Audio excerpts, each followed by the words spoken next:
Okay, just think for a moment about how often you hear about things like um, unemployment figures, inflation, interest rates going up or down, taxes. Yeah, or just the power of these huge banks and corporations. Exactly. It's economics, right? Yeah, It's woven into pretty much everything. It shapes global events, sure, but also like the price of your coffee. it absolutely does. Really? But the question is, how much do we really get a handle on these forces that impact us constantly? It can feel pretty complex, maybe even a bit intimidating sometimes. Well, yeah, and it didn't help that Thomas Carlyle, the historian, Yeah. famously called it the dismal science way back when. Right, dismal science.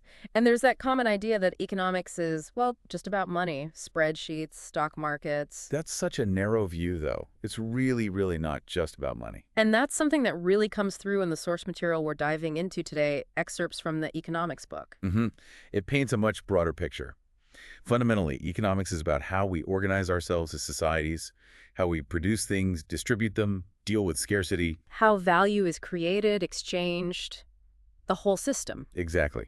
And this book is a fantastic guide, really. It walks you through the history of these big economic ideas, the key concepts, from the very, very early thinkers right up to the debates we're still having now.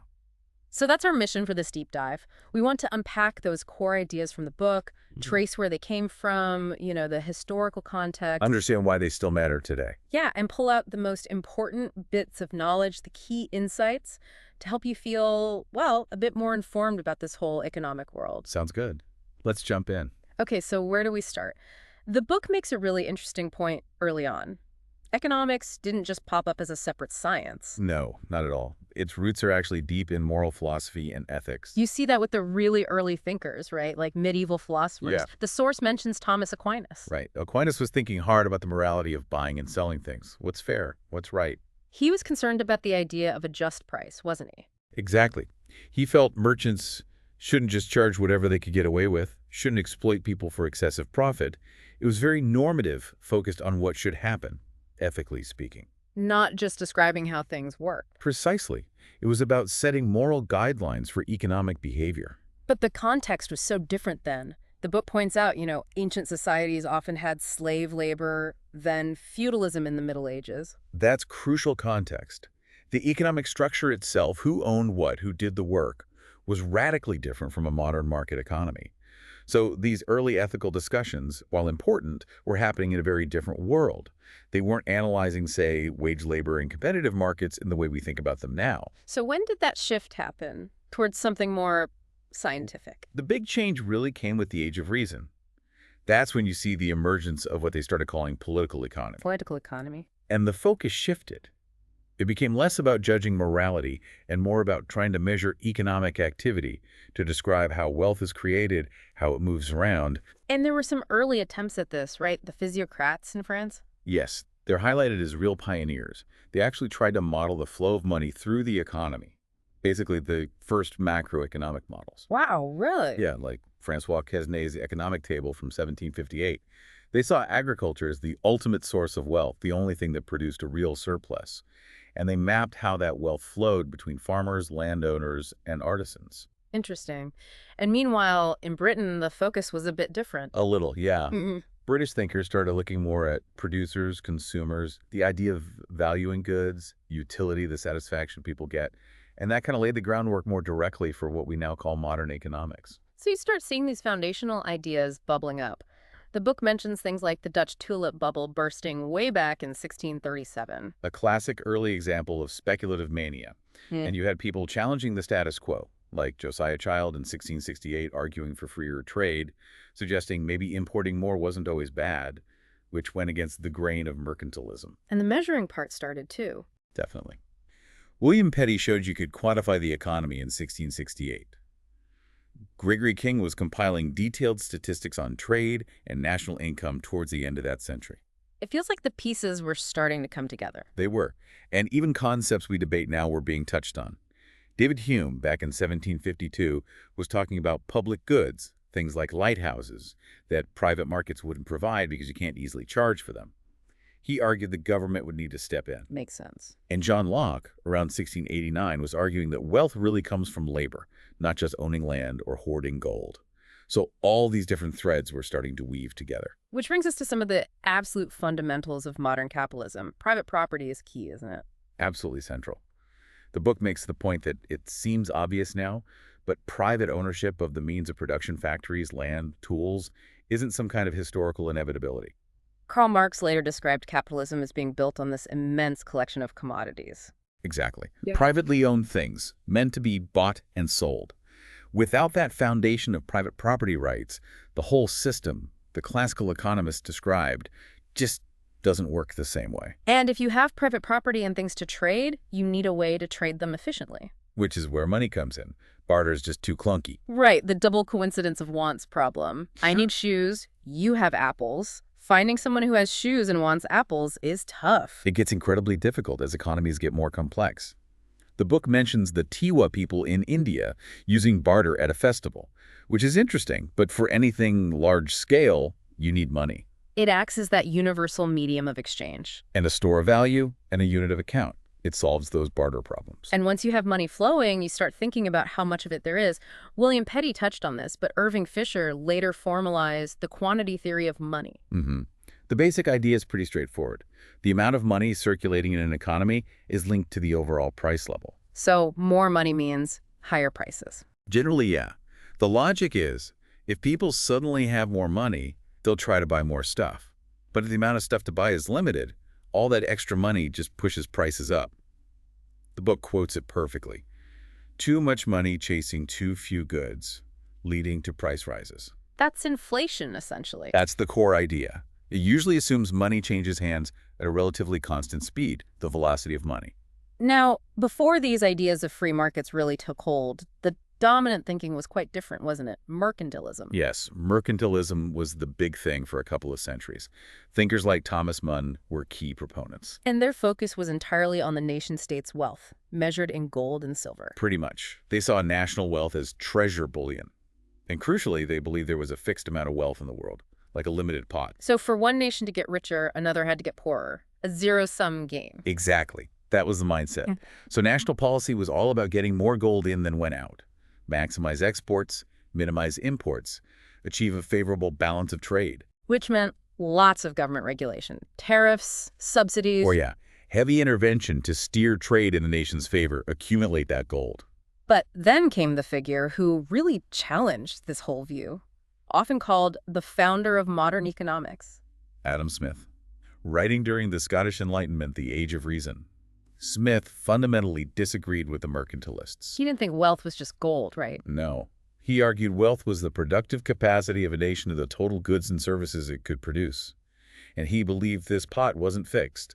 It could grow for everyone through productivity gains and trade. And his most famous idea, the one everyone knows, the invisible hand. It's such a powerful metaphor.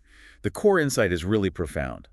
Individuals just pursuing their own rational self-interest in a free, competitive market. Like the baker making bread to earn a living, not out of charity. Exactly. They are led, as if by an invisible hand, to unintentionally promote the overall good of society. Their individual actions collectively lead to goods being produced, resources being allocated efficiently, benefiting everyone. It was the first really detailed argument for a free market economy, wasn't it? For prosperity and freedom. The start of classical economics. It really was. Did Smith think government should just do nothing then? Complete laissez-faire? Not quite. The book clarifies this. He saw a necessary but limited role for the state. Things like national defense, a system of justice to enforce contracts and protect property. Okay, the basics. And also providing certain public goods that private businesses wouldn't build because they couldn't easily charge for them, like roads, bridges, maybe lighthouses, echoing Hume's earlier point. So minimal intervention, but not zero. The French term laissez-faire captures that idea. Yes, which, as the source notes, was actually used even before Smith. But Smith gave it a strong theoretical backing. And his view of human nature was important, too. People naturally wanted trade. He saw this propensity to truck, barter, and exchange as pretty fundamental. And the drive to better one's own condition, self-interest, was a key motivator. But not just pure greed. No, that's important. He also saw people as social beings with moral sentiments, a sense of fair play.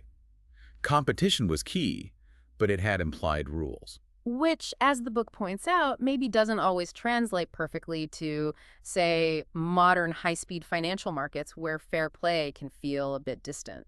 That's a fair critique. The scale and anonymity are different.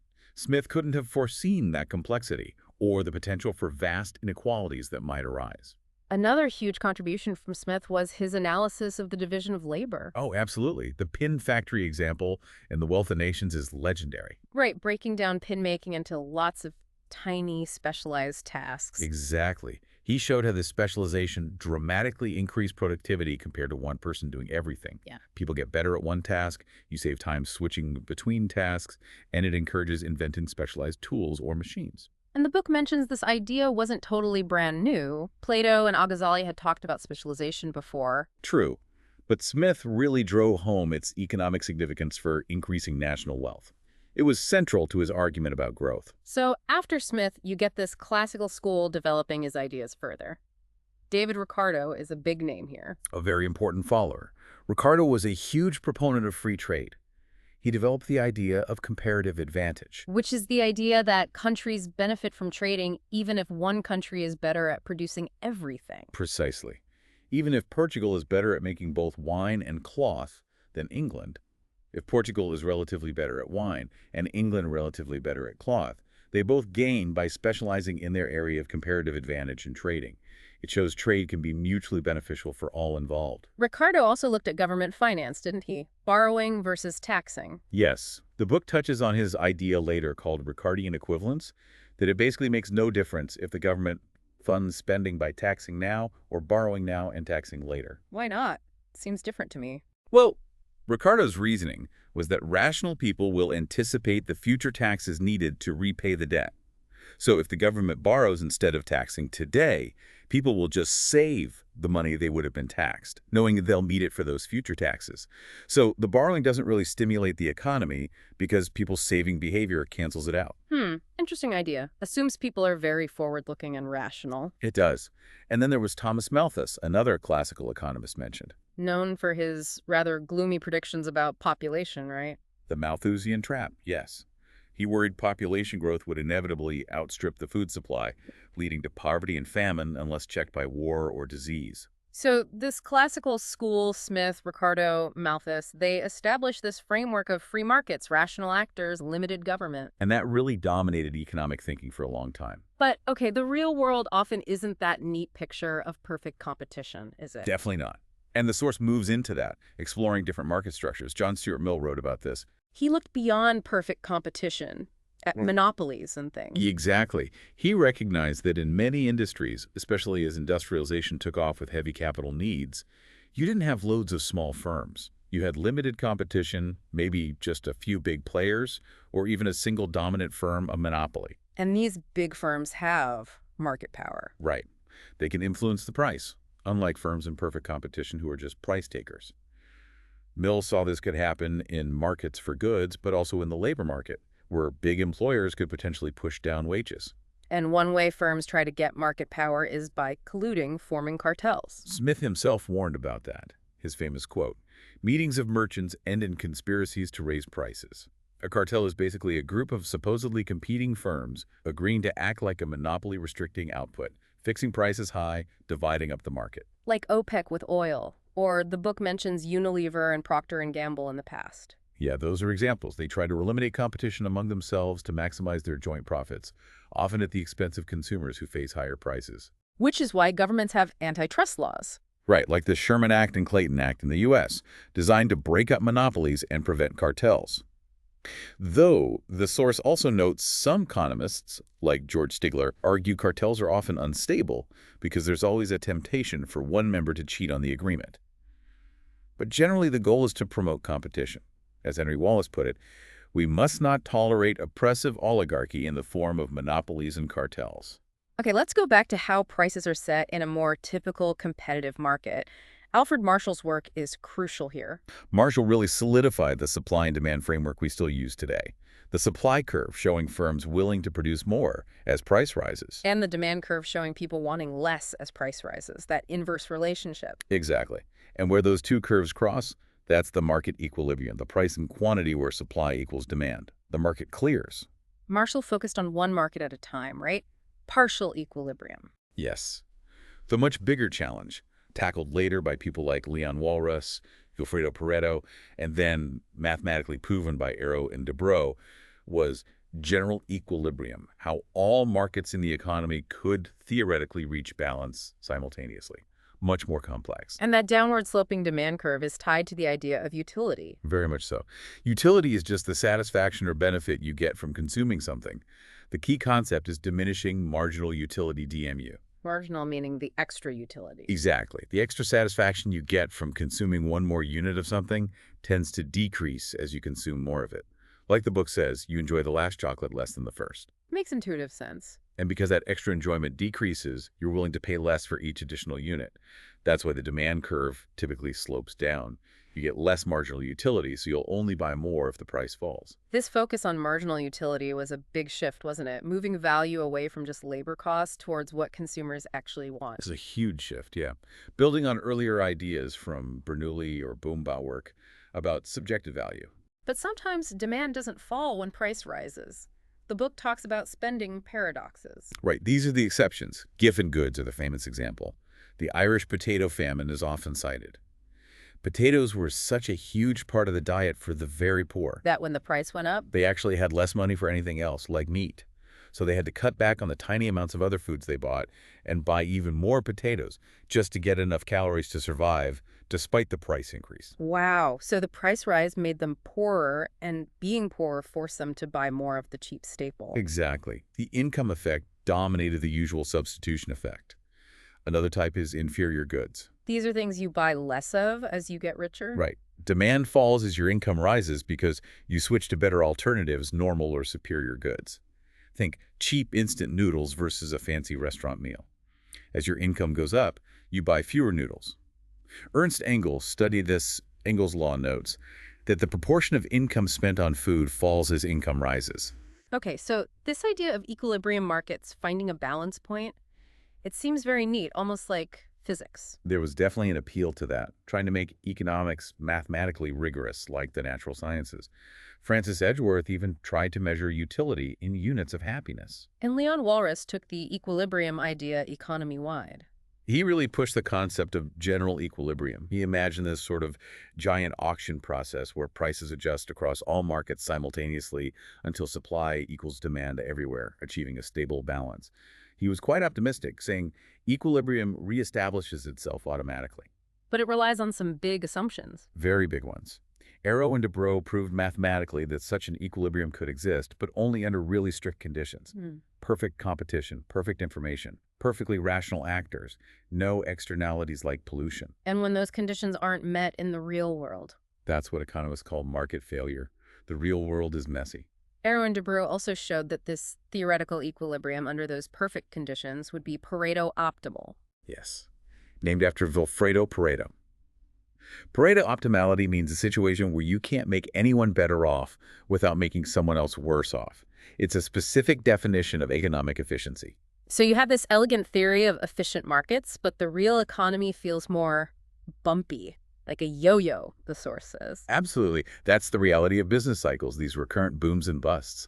Jean-Charles Sismondi was one of the first to really notice these regular crises, challenging the classical idea that markets always self-correct smoothly. And probably the most famous challenger to that classical view was Karl Marx. A monumental figure, providing a root and branch critique of capitalism. He didn't see it as stable or harmonious at all. He saw it as inherently unstable, full of contradictions that would eventually cause its collapse. He saw history moving in stages, right? Feudalism to capitalism to communism. Yes, a theory of historical materialism. He argued capitalism contained its own antithesis, the conflict between the bourgeoisie, the owners of capital, and the proletariat, the workers. And he predicted this conflict would lead to revolution. He did.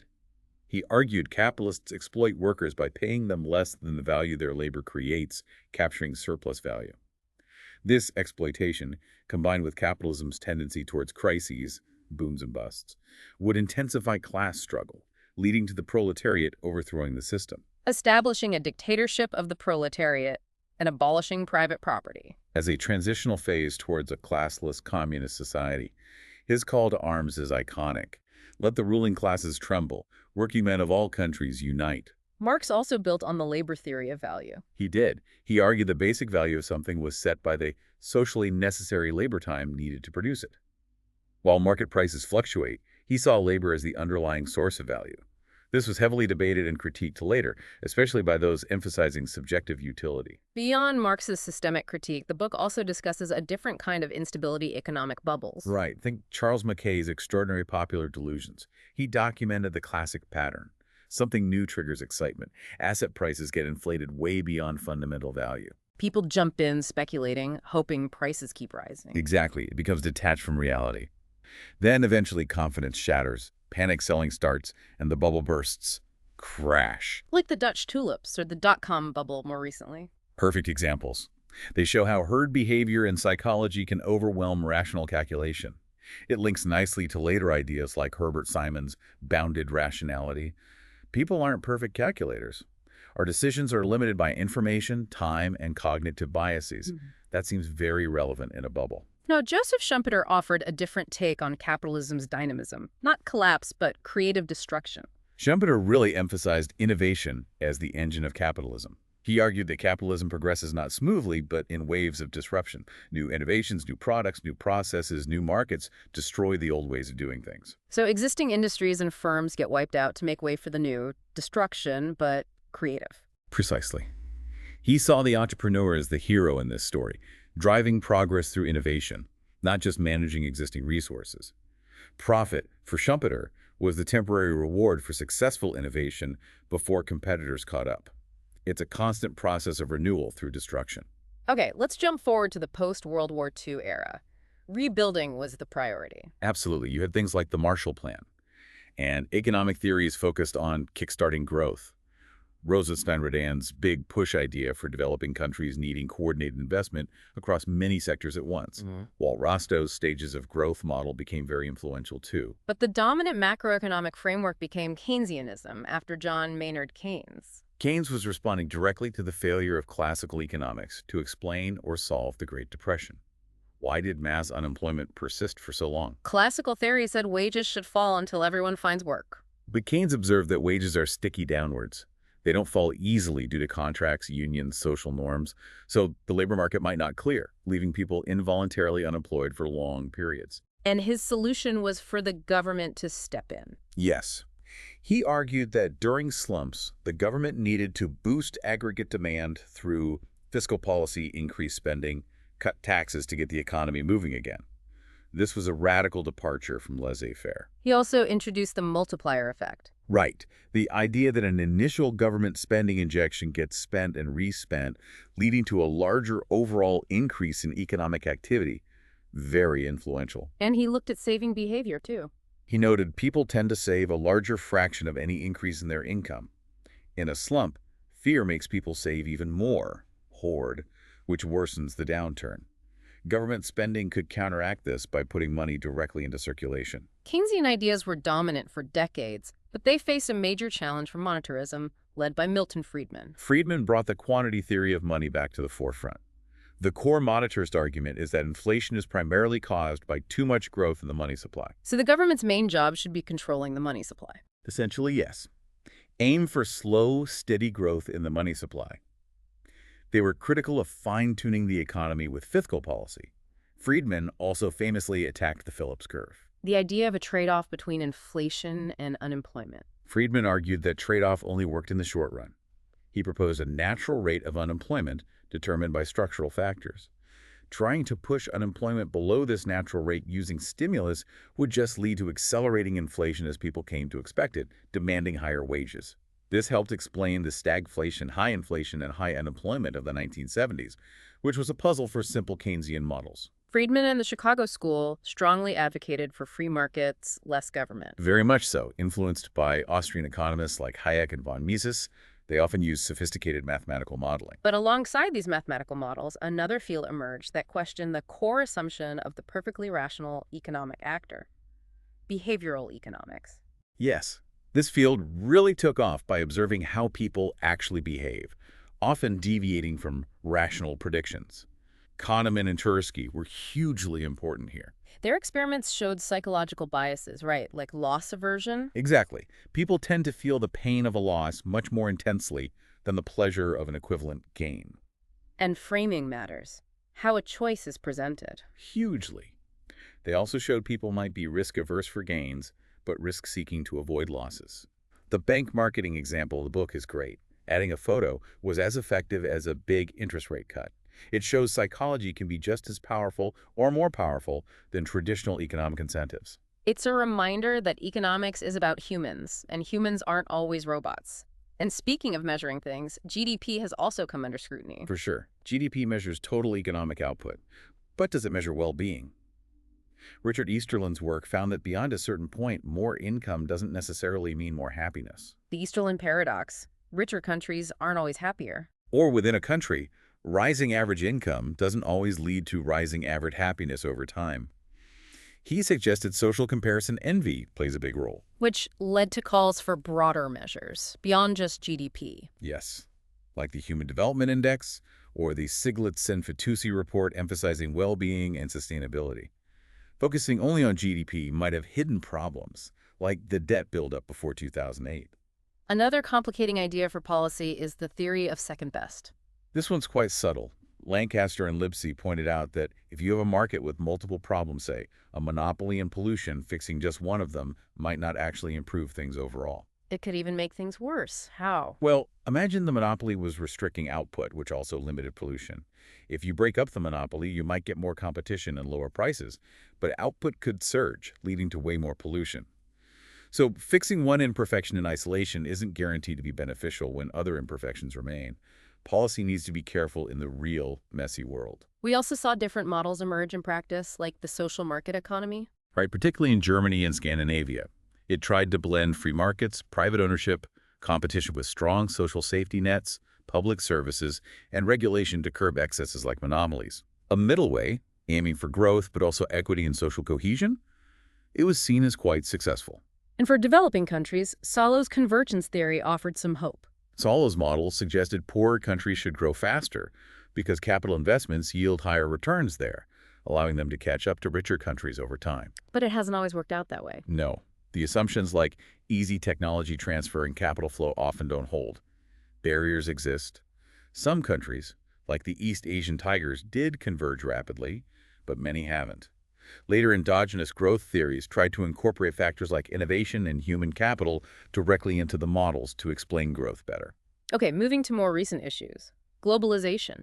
Donnie Roderick has interesting thoughts on its limits. Roderick acknowledges the huge increase in global integration, but he argues further integration faces deep challenges because it requires harmonizing national institutions, legal systems, regulations, labor standards. Differences between countries create friction for trade and investment. Exactly. And he raises a bigger point. Pushing for complete integration might force countries to give up democratic control over their own economic and social policies to conform to global standards or market pressures. He argues maybe we should preserve some institutional diversity, reflecting different national values, rather than aiming for a single global blueprint. Globalization isn't necessarily inevitable or always desirable in its most extreme forms. What about critiques of centrally planned economies? Janos Kornai's work. Kornai highlighted the massive information problems central planners face. They might know the total demand for shoes, but not who wants sneakers versus boots, what sizes, what colors. So they produce generic, often unwanted goods. Often, yes. Sensible, maybe, but not meeting diverse individual needs. Markets, in contrast, use price signals to transmit that detailed, dispersed information automatically. Hayek made similar points earlier about the impossibility of calculation for a central planner. Command economies can work for narrow goals, like wartime, but struggle with consumer complexity. Game theory offers another way to analyze interactions, doesn't it? Developed by von Neumann and Morgenstern, it's perfect for situations with a few strategic players like firms competing, unions negotiating, or governments in international relations where your outcome depends on what others do. The prisoner's dilemma is the famous example showing why cooperation can be difficult. Absolutely. It demonstrates how rational self-interest can lead both players to a worse outcome, mutual betrayal, than if they had cooperated. John Nash's equilibrium concept helps analyze these stable outcomes. It's been applied to everything from business strategy to arms races. And auction theory is a practical application. Yes. using game theory to design better auctions, like the U.S. Spectrum auctions. It helps sellers maximize revenue and tackles problems like the winner's curse, where the highest bidder might have overestimated the item's value. Let's revisit development. Dependency theory offered a very different perspective from free trade advocate. Andre Gunder Frank was a key figure. He argued that joining the global capitalist system actually created underdevelopment in poor periphery countries, benefiting the rich core countries. How? Through unfair trade. Primarily, poor countries exporting cheap raw materials and importing expensive manufactured goods. The terms of trade worsen, they get trapped in debt. He saw underdevelopment as actively generated by the system itself. But the East Asian tigers seem to contradict this. They do. Their rapid growth through trade challenges the theory. But dependency ideas still influence critiques of globalization today. What about rational expectations in macroeconomics? Muth and Lucas argued people use all available information to form expectations, not just past trends. This led to the Lucas critique. Models based on past data might fail if policies change, because people will anticipate the change and alter their behavior. So models need to be based on deeper fundamentals. Right, like preferences in technology, assuming rationality.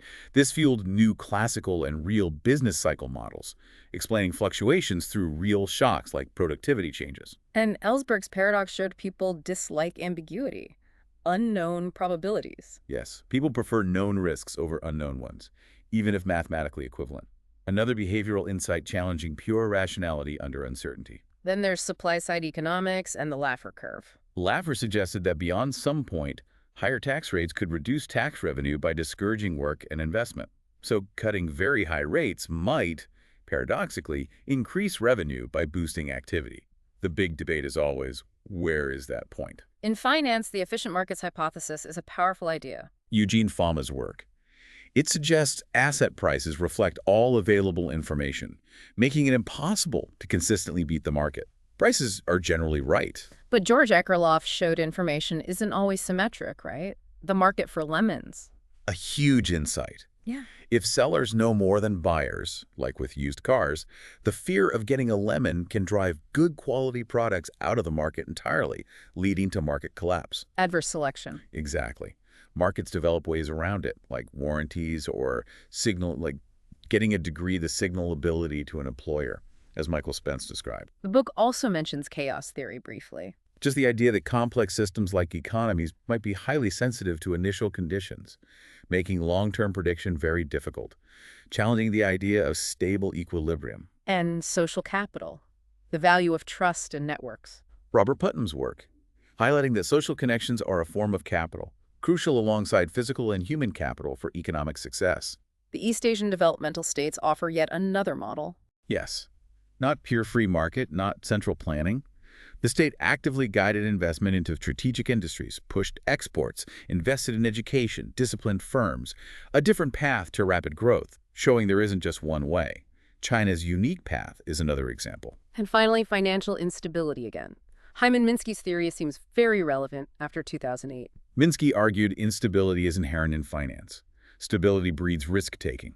He described the shift from safe hedge finance to riskier speculative finance to unsustainable Ponzi finance, where borrowers relied purely on rising asset prices. Like the U.S. housing bubble feeding the 2008 crisis. A textbook example, according to Minsky's framework. Subprime mortgages, complex derivatives, it fit the pattern of increasing financial fragility built on shaky foundations. The Diamond-Dybvig model also explains bank runs as self-fulfilling. Yes, fear itself can cause a run, even on a sound bank. Expectations become reality. And deposit insurance, while preventing runs, can create moral hazard banks taking more risks because deposits are insured. Bernanke's global savings glut idea was one explanation for the pre-crisis conditions. He suggested excess savings, especially from Asia, flowed into the U.S., pushed down rates, and fueled the asset bubbles. It's debated, but it's one prominent perspective. And lastly, the link between inequality and growth. Alesina and Roderick's work.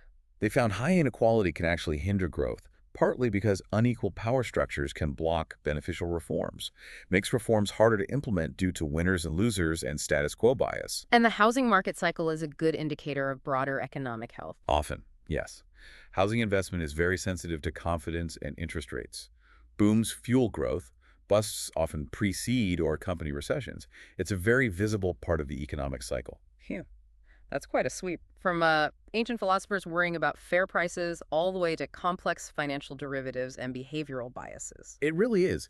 You see how economics isn't some static set of rules, but this constantly evolving conversation with ideas building, clashing, responding to real-world events. Definitely. And these concepts, the invisible hand, comparative advantage, sticky wages, creative destruction, rational expectations, market failures, bubbles, they aren't just abstract theories. No, they're the ideas that shape policies, business decisions, the whole economic environment you live in. They affect your job, prices, investments, everything. So having explored all this through the lens of the economics book, think about the economy you see around you every day. You see markets functioning, you see government actions, financial news. Right. And given this huge range of ideas we've touched on, from perfectly efficient markets in theory to the realities of imperfect information in, well, human psychology, from calls for laissez-faire to arguments for intervention, the cycles of boom and bust. Where do things seem to align with those classical ideas of markets working smoothly, perhaps guided by that invisible hand Smith talked about?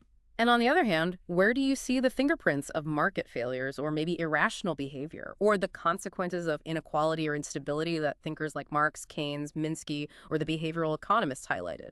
It's about using these different economic lenses, drawn from the book, to try and make sense of the complex economic world you encounter. Hopefully this deep dive has given you some useful tools for thought and maybe piqued your interest to explore the economics book further for yourself.